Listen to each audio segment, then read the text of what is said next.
In this episode, we're going to be talking about reformulations and how they can significantly affect a fragrance.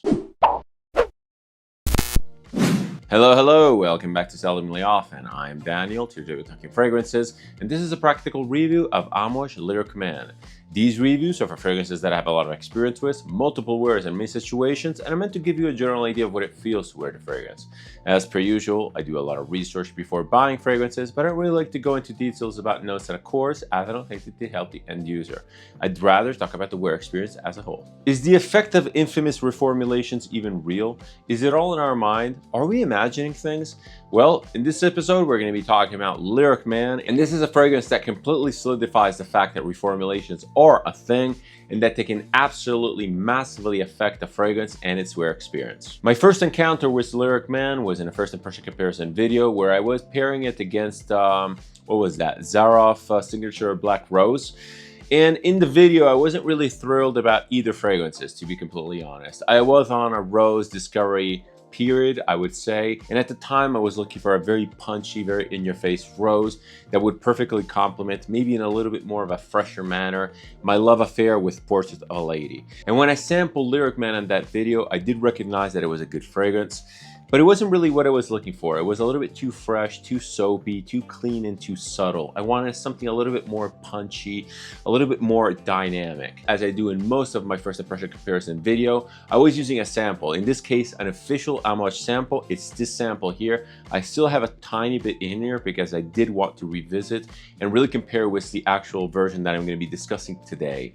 But overall, again, the sample was fresh, it was clean, it was beautiful, it was three-dimensional, very photorealistic in a way, but it just wasn't my thing. After I published the video, a lot of you guys in the comments started saying that the current version of Lyric Man is a shadow of its former self. It smells nothing like the original, and that I would probably actually really like the original, and that would have been probably exactly the type of rose fragrance that I've been looking for all that time. And although I read and take all your comments to heart, I wasn't really into looking for a vintage batch of Lyric Man. I'm not really into looking for vintage perfumes or discontinued products. It gets expensive really fast, and it's just another rabbit hole that I'm not ready for yet. But as they say, as soon as you stop looking for something, it will just present itself to you.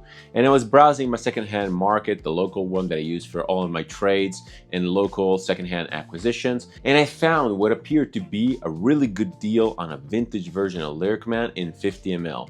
I wasn't really sure about the bottle because the cap looked plastic, but I inquired with the seller and I verified the batch code and ultimately looked real. So anyway, I got it. It was super cheap. I got this 50 ml bottle, basically full, for just under $100. So I feel like that's a good purchase. And I figured I would purchase it just to see if the claims were real and to see if the vintage batch was effectively much more punchy, much more in your face, and ultimately a much different perfume. Long story short, when I first got this and sprayed it, I was completely blown away. So much so that I had to go fish out the sample that I've used for the first impression comparison video and compare the two. And yes, they are completely different fragrances. They have an underlying thing going on, but they wear in a completely different way. They have a completely different vibe to them. And I do like Lyric Man, the vintage version, a lot, but I have to confess that I've been coming around to the new version. I've been wearing a lot of the sample. I left it just a little bit for this video. I have to say that it almost suits my vibe a little bit more.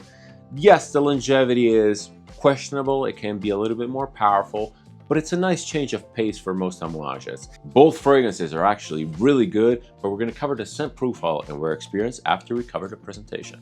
Although the general presentation for Amouage products is definitely a strong suit of the brand, in this case, this bottle of Lyric Man, maybe because it was a 50 ml version, maybe because it was an especially vintage version, kind of left me a little bit perplexed. Not only is the glass quality not as good as the recent Amouages, it's a little bit hazy, it's not as clear and as transparent, but also the cap, while being your typical snap-on cap as your usual vintage Amouages, it's extremely cheap feeling. It's a plastic cap, which is a stark difference with your 100 ml bottles of the time, and even actually 50 ml bottles For example, the one of Fate Man that I recently reviewed. It's just a stark difference from general high quality Amouage experience that I'm used to.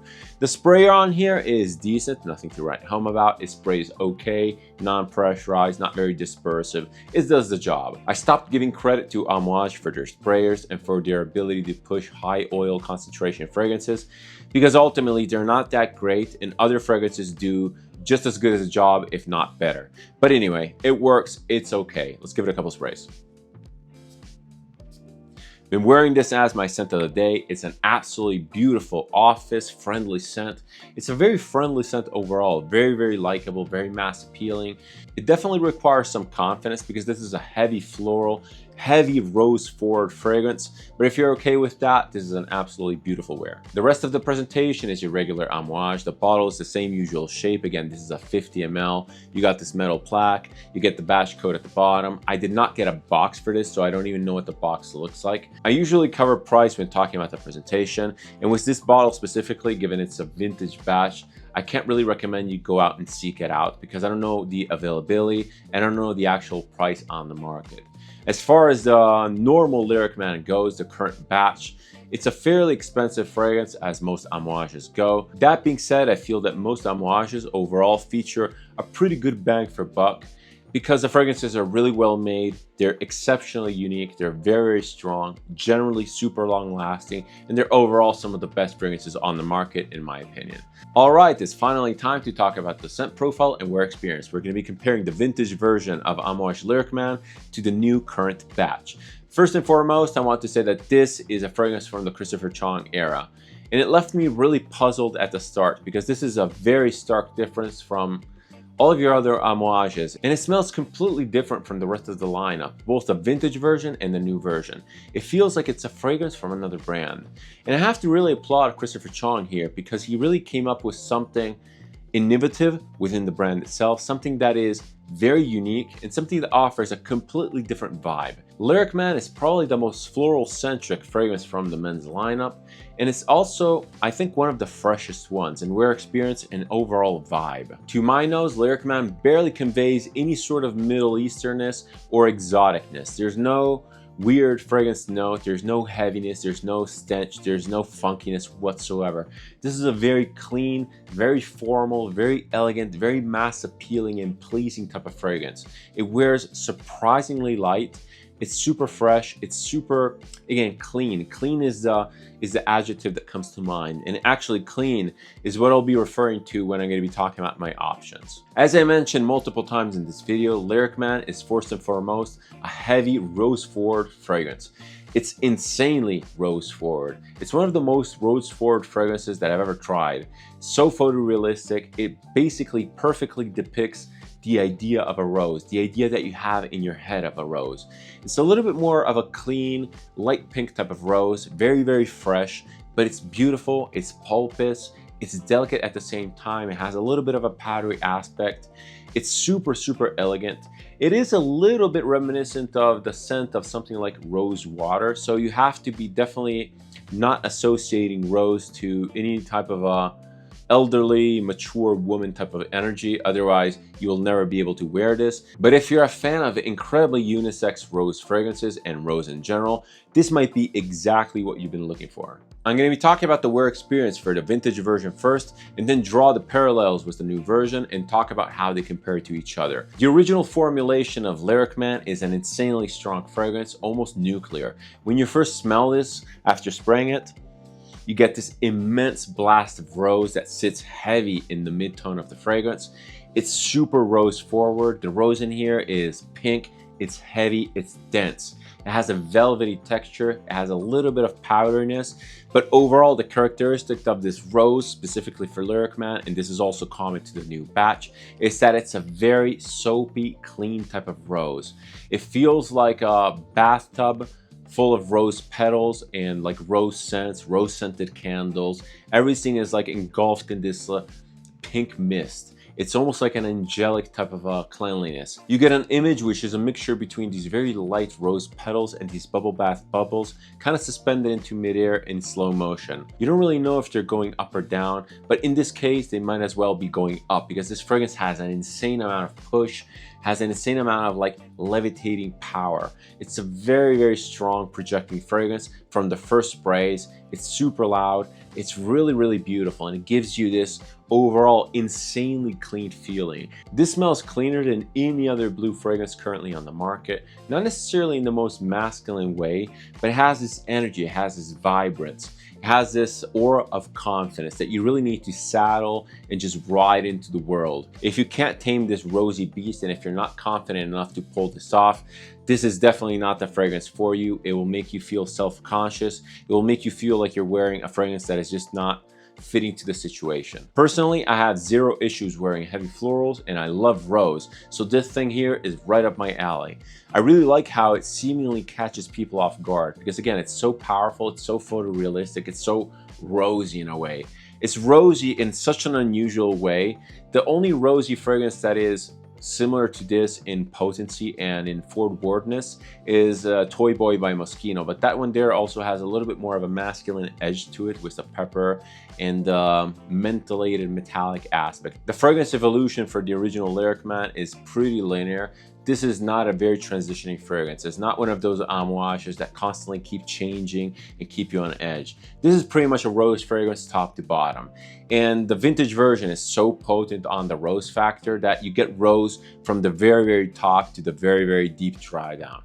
Now, obviously, something changes and the rose becomes smoother, it becomes less in your face, and it starts taking a little bit of a back seat. In the back seat, you get some other white florals that kind of support this rosy feeling and probably give a lot of this soapy aura to it. The soapiness stays, by the way, throughout the wear experience in a very predominant way. In the deepest of dry downs, the rosiness becomes a lot drier, a lot more powdery. And as far as floral goes, you get this kind of leftover type of a powdery scent profile, and the rest is basically made up by a beautiful clean woodiness, maybe like a sandalwood, maybe like a cedar wood. It's very, very clean. It aids the fragrance perfectly, and it's a perfect type of dry down for this insanely potent fragrance. Even in the deepest of dry down, the fragrance is still easily detectable. It still lingers around the skin. It still gives you this really beautiful, clean type of feeling. This would be a perfect fragrance for something like a ceremony or some sort of a formal event. I would probably wear this even at a job interview, going easy on the sprays. It's a really great scent. I really like it. It's super, super punchy though, so you have to be into that. And I really want to underline how punchy the old one is, because when talking about the new fragrance, you basically get the same sort of mood, meaning a very beautiful soapy rose, but everything is more balanced and more subdued. The rose is way less present and less forward. You get a lot more of the other florals. You get a lot more supporting notes. It's a lot more 3D in effect because the rose is just not taking over the scent completely. I actually feel that the new version might be a little bit more suitable to my taste, as much as I like the punch in your face rose of the old one. But the new one has a special type of elegant nuance that is hard to replicate in the old one, just because it's such a potent special effect rose. I've been wearing the sample a lot. I almost drained the whole thing. And you know what? In my first impression comparison, I was harsh on this fragrance because it was very clean, it was very elegant, very subtle in a way. And I was expecting something a little bit more punchy in your typical Amouage style. But I really came to love this scent profile. And I actually think that now, with my newfound knowledge, going back in time, I would probably buy a new version of Lyric Man, just because it matches my taste a little bit better. It matches the other fragrance that I have a little bit better. And it just offers a different change of pace, and I don't have something like this. This is very beautiful, very light. It's a little bit more elegant because it's less punchy, less shouty. It's super beautiful. I like this a lot. Let me just spray the final remnants here of this sample here.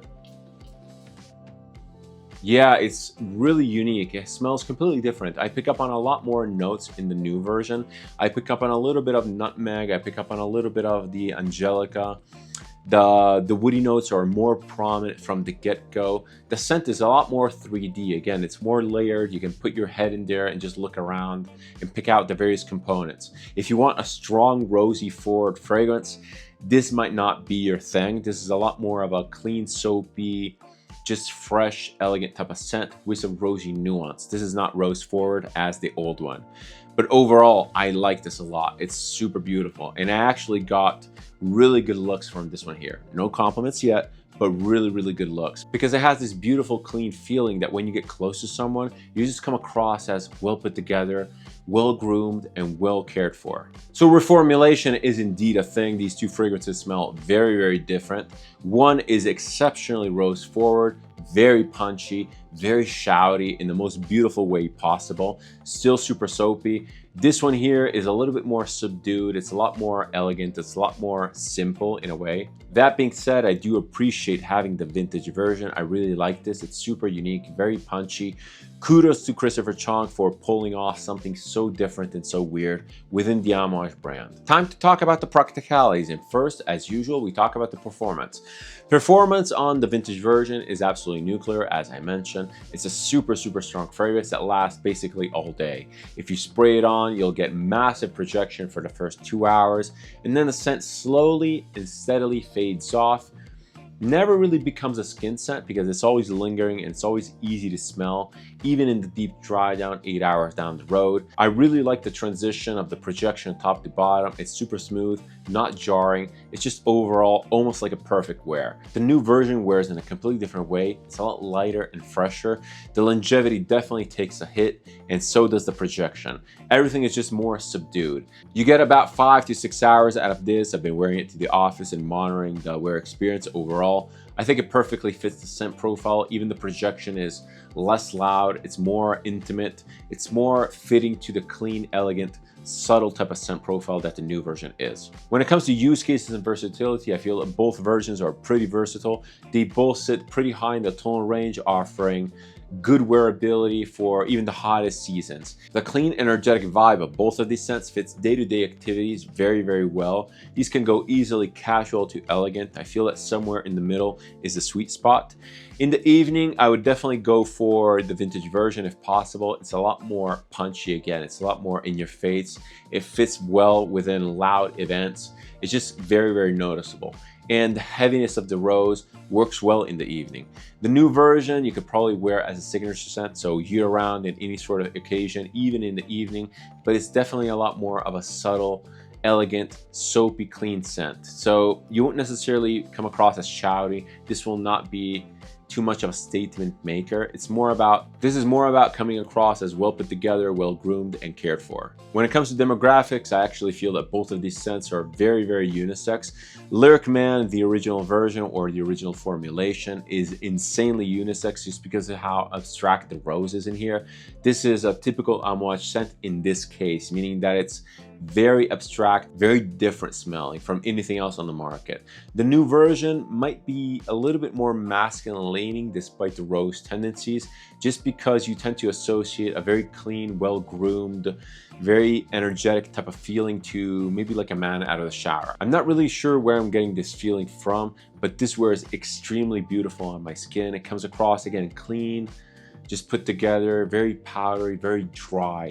And actually, I've been wearing this also as my bedtime scent because it's so light, it's so cuddly in a way, and there's no better feeling than going into bed after a shower and clean sheets. And this kind of like brings the whole experience of clean to the next level. When it comes to imagery, storytelling, and narration, Lyric Man is not the most evocative scent out there. Yes, I get these abstract images of rose petals and bubble bath bubbles and just this very airy feeling, but nothing that really takes me to a place or that tells me a specific type of story. I feel that both of these fragrances, old and new, lie in the more functional type of wear experience and the more perfumey wear experience, especially the new one. The new one is, again, absolutely signature scent worthy. I would totally rock this as my signature scent. It's absolutely gorgeous. All right, it's time to talk about some options for my reviewed fragrance. In the case of Lyric Man, I really wanted to leverage more than the rosy aspect. I really wanted to leverage the cleanliness aspect and the cleanliness feeling that this gives me. So my first fragrance is actually one of my favorite fragrances of all time, probably within my top 10 of all time. This one here is Ambre Supreme by Les Indemodables. This is first and foremost an ambergris fragrance, and there's a ton of ambergris in here, real ambergris at that. I think up to 10%. And it's a really gorgeous scent. I love this so much. Again, it's one of my favorite fragrances in my collection, easily. The opening is very soapy, very aldehydic. It's a little bit unusual. It catches you off guard. This is not a stinky marine ambergris type of fragrance whatsoever. The ambergris in here gives this fragrance a very effervescent, very effortless type of cleanliness. There's something about this that is so incredibly alluring, and I completely understand why people in the early days of perfumery would absolutely go crazy about ambergris. It's so addicting. It has a little bit of salty undertone, especially in the dry down.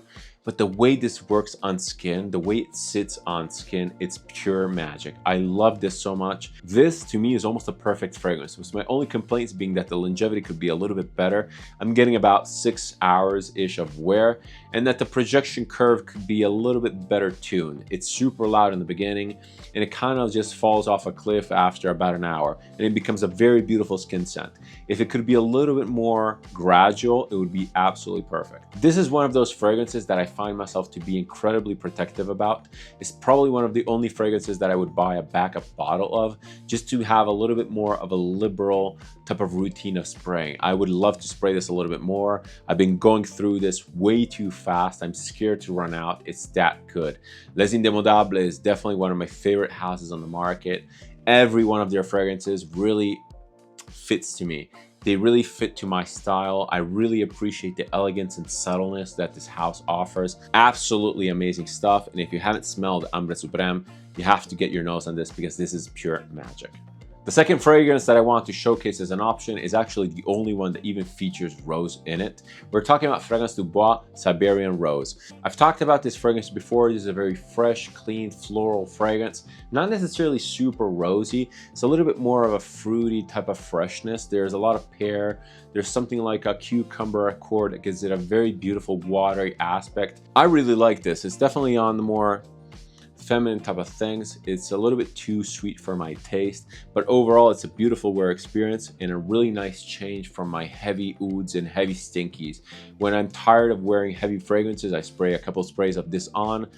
It's a beautiful wear experience. It lingers, it smells clean, it smells fruity and mass appealing.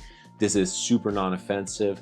It has a very beautiful compatibility with pretty much all seasons. In the winter, it wears exceptionally well. There's something about the mentholated aspect that this has that really combines with the cold air, and it makes for something really interesting. In the summer as well, that mentholated aspect combined with the watery notes in here are super refreshing, really nice to wear. I actually really like this, and I need to explore Fragrance du Bois a little bit more, but this one here is pretty solid. I got this for cheap. I got this for 120 bucks for 100 ml, so I do recommend it for that price. Paying full retail for this is absolutely insane. Do not do that. My third fragrance option has quickly become my usual oddball choice, and today we're talking about Ghost in the Shell by Etat Libre d'Orange. I already mentioned and talked about this fragrance in Frag Talk episode 2, where I said that this was my default non-fragrance wear fragrance. This is extremely light, it wears incredibly subtly, and it almost resembles one of those molecule type of fragrances like the Molecule 01. It's insanely low-key. It wears in a very specific way. It has this, again, cleanliness to it. It gives you this aura of cleanliness, similar to another fragrance that I have by the House of Clean, and that's cotton or fresh cotton or something like that. I don't even count that as one of my fragrances because it's super cheap and I use it almost as a room spray. But this has kind of the same sort of feel. It smells like a clean skin out of the shower. Moisturized skin is what I get. There's a little bit of a futuristic aspect to this, like a very futuristic hotel type of vibe.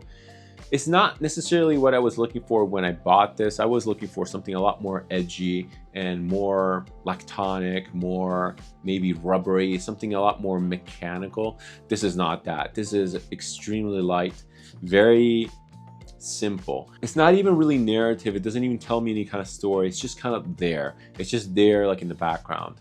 And again, for my use case, wearing it as a fragrance for when I don't want to wear a fragrance, it's perfect. When I want to wear something to the office, but I don't want to really choose anything, this is great. It smells clean, and that's the most important thing. This is easily, again, a 4-season wear, not heavy. It lasts a pretty long time for what it is. Again, it's a skin scent first and foremost. I do enjoy it. I got it for extremely cheap. I do not recommend buying this full price just because it's different from your expectations, probably. And it doesn't really deserve the name Ghost in the Shell. I really like the bottle design. It has this like rubbery finish. Overall, Etat Libre d'Orange, I like the house. I like how edgy they are and how innovative they are. They're a really intelligent type of house. I'm a little bit disappointed in Ghost in the Shell, but overall, as a fragrance, if I have to put myself in third person and be objective, it's quite good. It's quite unique smelling. All right, back to Amouage Lyric Man with my final recommendations and an overview. First of all, once again, this is a discontinued version. You cannot buy this batch anymore. This is a vintage batch. If you want to search it out, if you want to seek it out, good luck to you. Just don't overpay for it. That being said, I have to admit that Lyric Man is a super unique product, especially in the Amouage lineup. It smells like nothing else in the catalog. The new version is still good. It smells nothing like the old one. If you want a heavy rose fragrance, the new version is not for you. If you instead want a signature scent fragrance to wear all year round, day to night, and just to have this very beautiful, clean type of feeling, the new version might be up your alley. Just take note that the longevity is not that great, especially compared to other Amouages, and that the projection and overall presence of the scent is super low-key and super elegant and subtle. So you have to keep that in mind. Overall, what can I say? I'm happy to have this. I'm lucky to have this. This is super cool. I really like rose fragrances. I'm a little bit saturated because I've been going through so many rose fragrances in such a short amount of time that, yes, I have gathered a lot of knowledge on rose and a lot of knowledge about the various facets of rose, but I'm a little bit done with the fragrance space. My current favorite rose fragrance is probably Rose de Jamal by Les Indemodables. That kind of rides the same concept as the modern version of Lyric Man, but it's a little less soapy. It's a little more rose forward and more rose centric. The longevity on Rose de Jamal, by the way, is pretty terrible, so I would not recommend it as a daily type of scent. But yeah, rose fragrances, there's a ton of them out there, a ton on the market, all kinds, from the deepest of roses, from the most zingy and most energetic of roses. If you like roses, you can't really go wrong with Lyric Man. This is absolutely unisex, but you have to know what you're getting into, and reformulations are also a thing, and a real thing at that. And that's also another thing that I really wanted to point out in this video.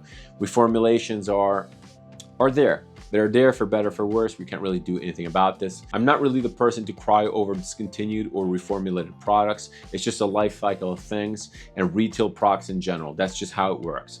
And it's been always like that in every sort of sector. So it is what it is. If you like vintage stuff, go seek it out. If you're okay with what the new one is, use the new one and enjoy it. If you like this type of content, if you like my approach to video, feel free to subscribe. It's always massively appreciated and it helps the channel. If you want to interact with me, leave a comment, suggestion, opinion, or anything else down below. I always reply and I always keep the conversation open. Thank you so much for watching. Thank you so much for your time. It's never taken for granted. Many more videos to come as usual. See you in the next one and cheers.